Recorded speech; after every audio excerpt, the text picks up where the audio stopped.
Hey, good morning, everyone. Hope you are having a good day at the event. My name is Pat. I'm from Zimperium, and in the next 40 minutes, I will take you through a little bit of journey around application development, security, and how does it all kind of fit together. Currently, I'm actually based in Singapore in the process of moving here. A little bit about me and why I'm doing this talk. I've been with Zimperium for about 7 years now, coming from a development background. So for all the developers out here, if you have an aspiration to be a really good developer, I think the path of your career should be security, because good developer become a security expert. If you're not so good like me, you join a vendor and you become a consultant. That's kind of my journey. And during that whole consulting experience, I joined the first company. I'm not sure if probably some of you might heard this before. CA Wiley is the first company that does observability. So all the companies that you hear from New Relic, from Dynatrace, from AppDynamic, they all came from the company that I used to work at. So observability, performance monitoring, and all that was interesting. However, I found my new love, security. So I work for Zimperium, and we provide mobile security for protecting devices and applications. So customers of ours are, leading banks. Application that you run on your phone that you stream movie is protected by us. When you open your car with your mobile phone, a digital car key, that's also some of our customers. Just want to give you a flavor, and really, marketing's over. I'll just focus on what I'm going to share. So, my topic maybe at the first glance might be a little bit boring, right? Because what's this DevSecOps and SecDevOps? So really what we are, what I really want to share is that, security for me, in my experience as a developer before, it's always an afterthought. I just overheard some previous people here talking about, application and certain algorithm they're trying to solve. So there's a lot of problem as a developer that you need to solve and focus on. Security is always something that maybe someone come to you and say, hey, you failed the pen test. This is the problem. And then you might have to spend some energy in doing it. So we have seen a lot of transformation of organization from DevOps to DevSecOps. And in DevSecOps, on the left-hand side, you guys will know, right? How many scanners do you have in your pipeline today? Can I just get show of hand? More than 2? More than 3? 5? I think 5 was the number I heard downstairs. So a lot of the AppSec focus and DevSecOps is around pre-production, okay? And then there's another school of thought, actually talked about by Gartner, about, well, shouldn't you design security as part of your life cycle? From the beginning, model your threat and getting feedback. Because how many of you guys, once your application is released to production, you actually have insight as to who is hacking your application, how many malwares are installed on the devices, how many transactions you're actually being potentially tempered. Right, so you have a lot of great observability data, but lacking security. Right, so that's kind of the observation I have. Now, one thing that I, as part of my traveling from Singapore here, I went through a lot of airport, a lot of scanners. They scan me. They have false positives. I get, basically have to take everything off, including my shoes in the States. I'm not sure, why, but a lot of the focus is on pre-production, as I mentioned. But what I really want you guys to focus on and really share is that throughout the development lifecycle and the journey, there are different attack vectors that can happen. There's 4 different things that I would like to share. Let's start with what are the risks? What are we actually trying to protect, right? Because you guys probably spend a lot of energies on development, on solving problems. However, do you know that, as Zimperium, we actually work with Google. Every Android application that gets published on the Google Play Store is scanned by our engine. So we know what application and security issue out there, and we know that 80% of the Android apps don't have, adequate amount of obfuscations and protection. If you guys are thinking, oh, I use ProGuard. Yeah, ProGuard is a good step. It's better than nothing, but later when we do the demo, you see that perhaps there's some, something better that you can do. Data protection. So now on your mobile app, you are encrypting data, decrypting data. Where are you storing those cryptography keys? How are you protecting them? How do you make sure that people doesn't extract that and make it the ability to actually attack the backend? Right? So those are some of the interesting data that we see. Very little protection as well. Now, runtime protection. So you guys have probably heard about routing, jailbreak. You'd be like, why would people do that in today's day and age? Well, the fraudsters are doing that. Maybe they don't do it as much or directly, but there are all these different techniques. People are trying to run your application inside another container to try to spoof the camera when you're doing an eKYC. So this is very popular attack in my part of the world right now. So if you want to turn on the camera to approve a transaction, because OTP is too not secure anymore, you can run a virtual fake camera and play the video to the app. And the app will say, okay, yeah, transaction's approved. That guy is alive because he's moving, but doesn't know that the environment is being manipulated, right? So runtime protection is really tackling, once your app goes out, what are people doing against it, and how are you even going to defend against? And the last is about key protection. Now, this is a kind of a fundamental question: who owns it, right? So do you guys get involved? Like, how many people in here actually are security focused in their role? Can I just get a show of hand? Okay, so how many are more development, business, like functional? All right, so most of you guys. So hopefully this will give you a little bit of perspective. I used to be a developer. When I have a security requirement, I go to Google, I search. Now, if fast forward, I just go to ChatGPT and say, give me a bit of code snippet to do root detection, and they will give it to me. However, the security guys on the other side, actually, they're not developer-centric, right? They don't know what you guys go through. So they will come and say, oh, you're not meeting this requirement. You need to comply with MAS-VS, GDPR. But how do you go about doing that? Because they're also not developer. They don't understand what code you're writing. So there's a kind of a gap. And really what we are seeing is that the bad guys have actually tools that are way better than what a lot of you guys are using to protect the application. In fact, let me just give you an example. There's a well-known jailbreak or root hiding tool on Android called Magisk. This guy actually, he now works for Apple. I think he's probably going to create something more cooler on the iOS side. Magisk has 300 plus contributors on that GitHub project. How many developers do you guys have that focus on security to fight and defend and even keep yourself up to date? Because most likely, before your application is released, your app is probably out of date. Because all you are doing, and most of the approach today, is putting some signature in your application. So how do we get better at that? Now, if you guys haven't heard about this, this is becoming really popular as a verification standard. A lot of the pen testing company is doing this now. A lot of the organizations are trying to comply with this because there are regulations to really make you really think hard about your application. What kind of data does it handling? What sort of security standards do you need, right? Because it's all coming back to the requirements and how important your application is. Now, let's ask a question, right? So how many of you guys in your pipeline today actually do what I call binary scanning? Meaning that I don't do the source code scanning. I'm actually taking the binary APK, IPA file, and I scan the application before release. Do you guys do any of that? Okay, so good. So there's some practices here. So, and this is very similar to pen test because a lot of customers say, I don't do that because I pay pen test a lot of money to do that. But the reality is source code scanning, all these scanners that you guys are using, are really looking at individual raw ingredient. I'm going to use a little bit of a cooking analogy here in the presentation. Come from Australia, living in Singapore, Master Chef is a big thing. I'm sure you guys also like it. So when you look at source code scanning, people always ask me, so I already do that. Why do I need to scan binary? Source code scanning is looking at the ingredient. Are they really genuine? Are they fresh? Are they meeting the right spec?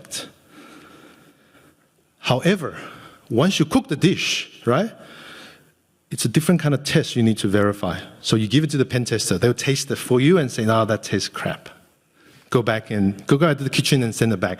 Imagine if that cycle is 2 months, 3 months, how bad is that feedback, right? So why binary scanning is important is while you're cooking, you're actually scanning the application. Maybe the app is only 10% built. I've got a third-party library in there. I got some code. I'm doing authentication. I'm scanning it. I'm getting the feedback. Next week, I'm doing another scanning. So while you cook, you can know whether you're over seasoning your dishes. I'm not, you can see, right? Pasta is actually one of my easiest dishes. Just chuck everything in. But this is another concept that a lot of the people are now adopting. Rather than wait for pen test and tell you, dish is not good, or your customer tells you, you are finding out that early. And that's what mobile application security testing is. And that's something that, we see more and more customers or users are trying to adopt to that, not waiting for the end. Now, so that's interesting. That's a cooking part. But what about after your dish is served? How do you know if it's actually on fire, it tastes bad, it's got problem, right? And a lot of you guys would say, oh yeah, I got App Dynamic, I got Firebase Analytics, I can see all the crashes. But that's not really solving you the security angle, because the challenge that you have today is whatever you test before you go live is never going to be the same as in the real-time environment. I use this analogy a lot, right? You go to the doctor, you do all your body check once a year, and the doctor says, you're fine. Next day, you get sick. Because you have no control of the outside environment. And now your application is running on that environment. Maybe it's outdated, already compromised. By the way, the hacker owns that device, has all the tools installed. So your device is already compromised. Meaning that your app needs to be able to aware of the environment. And a lot of the attack, as I mentioned before, are not attacking your application directly. They're attacking from the outside in. Installing a malware, abusing accessibility permission. I think there's several talks that's going to cover that. So malware actually can do this without a user intervention and user even aware. In Asia, we have a very famous bubble tea story. I think you guys call it bubble tea here. The lady goes to buy a bubble tea, scans the QR code for a free bubble tea. The QR code takes them to a survey website. The website downloads an APK. The APK enables all the accessibility permission. The lady got, by the way, she didn't get the bubble tea for free. She says, what's going on? I don't know. Locks the phone. While she was sleeping, the malware remote control activated the phone, unlocked the phone, launches the app, pushed down 3 transactions, $10,000 Singapore dollars, and pushes that out. So her bank account was empty. This is the kind of attack that we are seeing. And again, right, ask yourself the question, how do you even know that? And how do you go about defending that? So this is where we're coming to the different attack that people can do on your application. So there are 2 types. Static attack, meaning that I can go to App Store, I can go to Apple Store, I can download your binary, and I can decompile it, I can see inside. This is free. As soon as you publish your application, your app is accessible by the attacker 24/7. And what's inside? API key, URL, things that you may or may not have protected well. We've done some analysis with some of the banking apps that even have private key stored somewhere with a variable that are very easily accessible. So what do? They can take the information, they can take the SSL certificate, they can repackage the application, changes the logic, and then this is what you get. In my early days of career, I've understand there's a lot of app that you can download. It's actually happening as well. Just that hopefully your app is not on one of these on this website, because people are always finding ways to bypass your subscription, paywall, premium stuff. This is the kind of cat and mouse game. This happens today. So I'm just going to do a quick demo to show you. And usually, by the way, when I do this kind of demo, I will pick an application that's not in this country, so your neighbor country, so that you guys don't feel as bad. But I know America's well connected, and this is my first presentation in the US. I don't want to upset anyone, so we're going to take an open source app. However, if you want to get your app analyzed and just to see what it looks like, please come to our booth. We'll do this live. We'll download your APK or IPA file we can see. Okay? But essentially, there are tools out there. As I mentioned, many tools that are so easy to use. So now let me open an application first. This is actually a well-known application called Root Beer, right? So if you guys are on the Android side, it actually provides some basic root detection. So if you need to have a tick box to do root and device, compromise check, you can use it. So I just took one from the GitHub. I'm going to drag and drop that into my little utility here. So as you can see, right, APK here is a binary, and then within a few seconds, I'm now able to see the decompiled source code of the application. Not only that, I can actually see all the way in to configurations and files that typically, unless you have the source code, otherwise you wouldn't have access. So let me show you something here. So you got strings, that's important. You got code here. That's actually doing the activity lifecycle. This is your main activity without much work. In fact, your app probably will be done like this as well. And the thing is, this is open, anyone can do it. It can be done offline, you don't even know it's happening. So this is an example of an application that doesn't have some protection, right?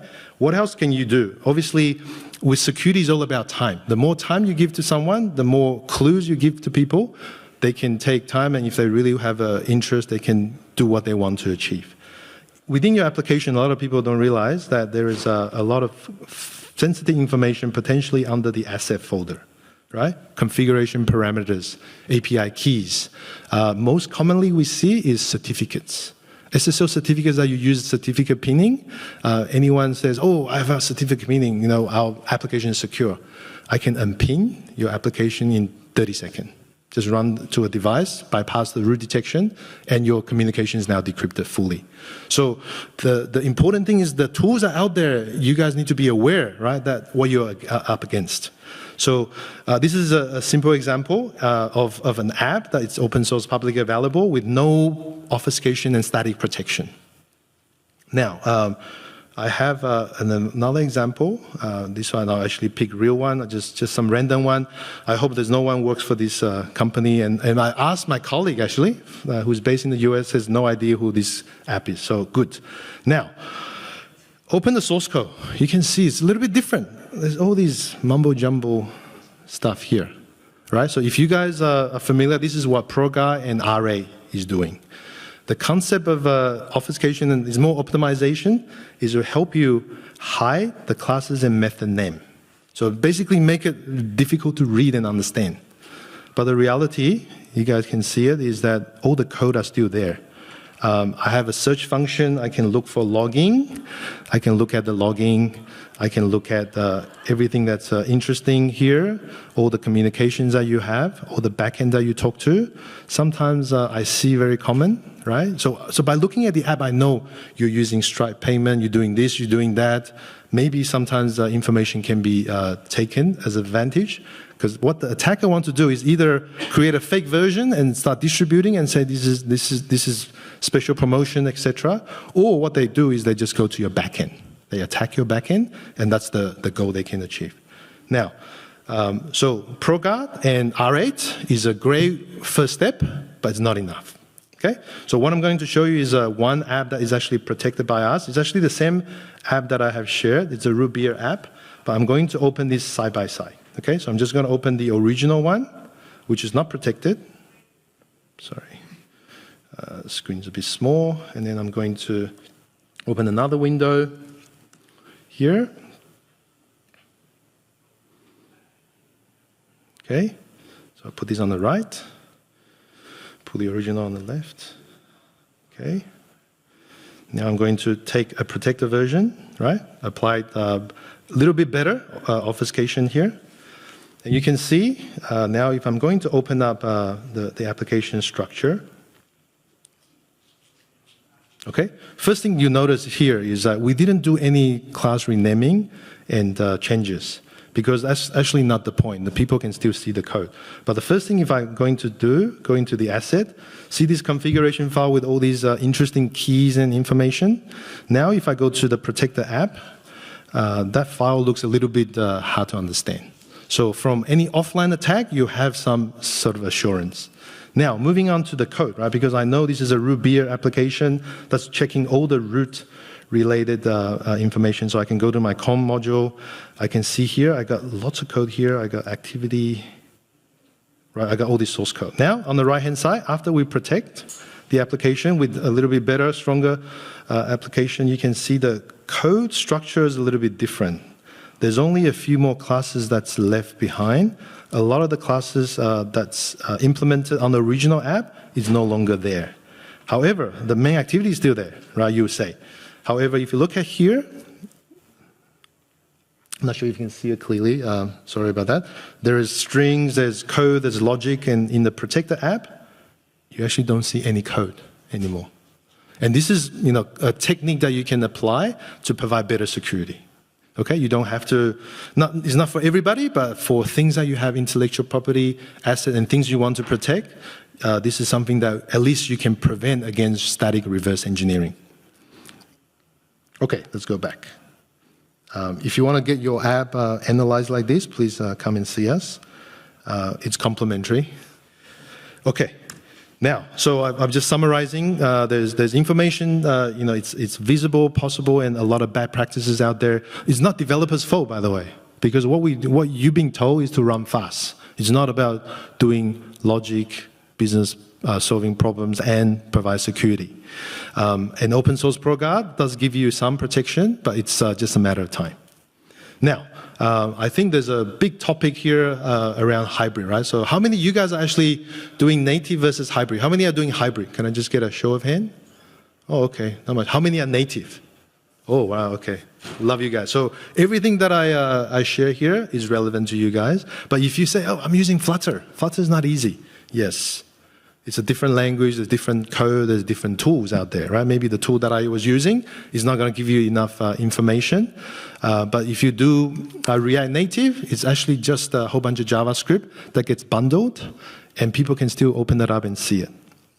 Cordova, and I don't know if anyone still uses this thing, but .NET, yeah, forget it. But the important thing is, while this hybrid framework makes it easier for development, maybe make it a little bit harder for static engineering, the attacker is always one step ahead. Because guess what? When you run the application, anything that you encrypt has to decrypt. Anything that runs, obfuscator have to be obfuscated to run. So people would say, don't worry, I will attack you in my device, inside my house, where I have compromised the OS, I have got kernel access, I can bypass your root detection, and I can instrument your application just like I can put a breakpoint here and say, oh, you're doing logging, let me just see what information you're sending, what keys you're using, boom. Okay, so this is the runtime threat, which I find a lot of the attack in modern application, people are moving to runtime. Obfuscation may be not so interesting anymore. It maybe have some value to slow customer down, the attackers down, but runtime is where everybody is playing. So I actually have a demo, but it's a little bit difficult. But Magis is a common tool you can install on the devices, and you can select application to be hidden. And simple as this, you actually can see here I have an app that does detection of root. I go to the screen, I tap two little buttons and say hide, and you can see the application is now able to run. And this happens for a lot of the application out there. So again, right, what is the problem of getting root access? Maybe you don't care, but root access basically tells the attacker that your application can actually be inspected in a way that you probably don't want to be, right? This is another open source tool. You can see there's pre-written script to SSL and ping iOS version, can grab your data, can dump your processes. So basically all the internals of your application is now revealed. So rather than have a black box which Java kind of gives you or Android runtime, you now can see exactly what's going on. And this is just a matter of time. People can understand what you're doing and again, do what they need to do to achieve the security attack that they want. Now, so I've talked about code reverse engineering attack statically. I talk about runtime environment, where routing is just a simple example. Then now we need to talk about data, because when you are handling application, handling user data, you have compliances. How are you securing the data, encrypting the data, right? No one, I know developers hate to worry about these encryption, cryptography, AES, different cipher, and different padding. Oh my God, like, I don't know. I don't know how you guys cope, but that's why I'm not a developer anymore. So using the same example, right? Once I compromise the device, you can imagine that a device is your house, is like a house. Inside the house, you have many rooms. Your application is one of the rooms. So people don't attack your room directly, even though they can. It's maybe a bit harder. but they can just break into the house. Because once they get to the house, they can get to the power, they can get to the aircon, they can do anything they want because they're inside. So what this example here is telling you that even if you're encrypting data, a lot of the customer actually don't protect data at rest. Okay? I've been talking to some of the popular instant messenger, social media customers just out there, and they're using SQLite database to store all the chat histories and data. And you know how easy once I get in there, I can get the data, I can dump everything. And this is kind of a challenge that everybody has, because you cannot trust that the device is always going to protect you, because the device it's not their job. So you have to be able to do that yourself. So there's a concept out there, right, for more technically inclined people. The normal encryption gives you the algorithm. You can put some data, and you actually provide the key and the algorithm, and ultimately you get your encrypted data.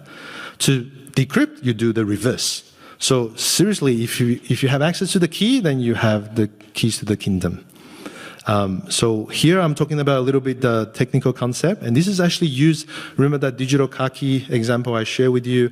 Remember the streaming media that's trying to protect digital content because you don't want your movie to be ripped, copied, and etc. So those are the kind of high-end medical equipment, for example, for patient data. Those are all using the capability here to secure the data, so that even the data is lifted off the device, the data won't be able to be decrypted or be accessed, right? So this is the kind of security we're talking about here. And white box encryption or cryptography is the technique that achieves that. Now, so as I mentioned, you can dump keys. So there's a difference actually between keychain and secure enclave, right? Because a lot of the developers, oh yeah, I put it in the keychain, but I can dump stuff in the keychain, session token. Today, I can get to a device, I can steal a session token from Microsoft Office 365, I can use that token on the web browser, and I can access all the services. That's a vulnerability that a lot of the malware is actually doing and extracting and stealing, right? In fact, malware actually has better obfuscation than most of the legitimate app. Guess what, right? Wonder why. So think about the problem, right? We're trying to protect the data, we try to protect the key. So one of the example going back to cooking is that you have a very nice recipe on, I think this is a tomato sauce, like a pasta sauce. How do you secure that recipe? I know it's not your expertise here, right? But normally people would try to slice and dice it and hide it and give it to 10 different people or make 10 different copies. But what we do is, rather than keeping the ingredients a secret, we pre-mix it. We put everything together, and if someone wants to buy your product, they will get this pre-organized sauce. And that's what, as an analogy, looking at ingredients and cryptography operation versus white box, because you make it so convoluted, complicated, that the attacker basically give up. Okay. Again, for anyone who's interested in cooking, later we can talk about how to make good pasta sauce. Now, just one second. Okay, we're getting to the end. I don't know how I'm doing for time. Can I get a hand on? Is it 5? I can't see you. 44. Okay. Okay, 10 more minutes. Okay, so now we've talked about static attack. People can do it offline. We talk about runtime. We talk about data. To tie it all together is, how do you know? Remember that big question? I started my career as an observability person, and now I'm preaching security observability. Because what you do is, when the application is released, you want to know how many devices are infected with this type of malware, what's the hash, where it's installed, is the device under attack right now? Because what you want to know is maybe a percentage of users are experiencing certain attack, or maybe the attacks are coming from a different country. So you have all these insight that you can gain, right? But more importantly is, once you have this data, you can make it actionable. Right? So maybe not the audience for you guys, because for you, once the app goes out, I think you're like, DevOps guys, good luck, right? Good luck. Like, hey, if the app crashes, hey, it's not my problem. User's device problem or something. So now, think about this observability. How can they help you? When the application crashes, You want to know, right? Is it because of one of the detection security control that you applied or not? And how do you get that information is by instrumenting your application. The way you instrument every part of your pipeline. Okay?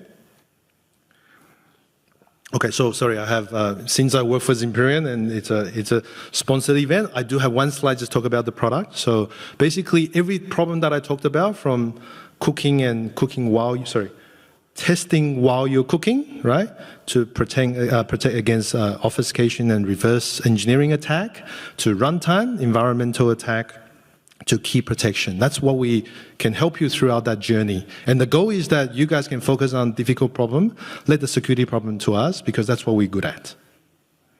More, please come to our booth. All right, so this is my last slide. I think I wanted to wrap up here. So regardless whether you're doing DevSecOps or SecDevOps or any variant of these combination, it's always about security. For me, is always about balancing speed and security and quality and outcome. If you talk to a business, they will always tell you, "I want the application out yesterday. What are you guys doing?" And the security guys will come in and say, "Hey, I'm not approving this release." And there's all this tension because security slows things down. So really the right approach is to find within your pipeline where you can assert security and control and automation to improve that. Because you guys have a lot of automation already. When the code checks in, you run scan. When the application is built, you run some testing on the device farm, right? So you have all these capability. We're just extending a step for security. It's a shared responsibility. So when I was working with a lot of the customers in the region, and now I have more visibility working with global customers, the big thing for developers is education and awareness, right? So the session today is really to help you understand these attacks are out there, it's happening, and you want to be aware of it, and then think about how you can mitigate and protect against that. I think pre-production scanning and all that is great. Just to summarize, I think if you see what I have just shared, I think you will agree, right? After you go live is probably more important. It's where all the issues are happening, that you don't have any feedback. So I've got all that. So the last picture I just want to leave you with before you leave the session, and if one thing you remember from my talk, apart all the things, cooking and things, I don't know what you actually take away, is that you see there's a guy running, right? So one of my mentor told me a story once. When a bear is chasing you, what do you do? So, okay, that's my open question. So anyone want to give it a guess? Yeah? Pretend to be dead. You pretend to be dead. Okay, that's a good one, but the bear will still find you and probably kill you. Anyone else? Yes, please. Try to be bigger. Okay, that's a unique one. I think you can probably fight it, but if the bear is about this big, right, it's tough. So people will come up with all sorts of reasons. Oh, hide in the tree, but then you stay there, the bear sleep and wake up and still probably going to get you. So the moral of the story here is that you cannot outrun the bear, but you want it to run faster than the guy next to you. So the moral of the story is that if your app have some security and some protection, someone else will say, this is too hard. Let me go and attack someone else. And that is something I want you to take you with. So you don't want to be the one that runs slow. You want to run a little bit faster. Thank you, guys. And if you have any question or any things you would like to know more about, we have a booth down there, and we're happy to talk to you more. Thanks very much for your time.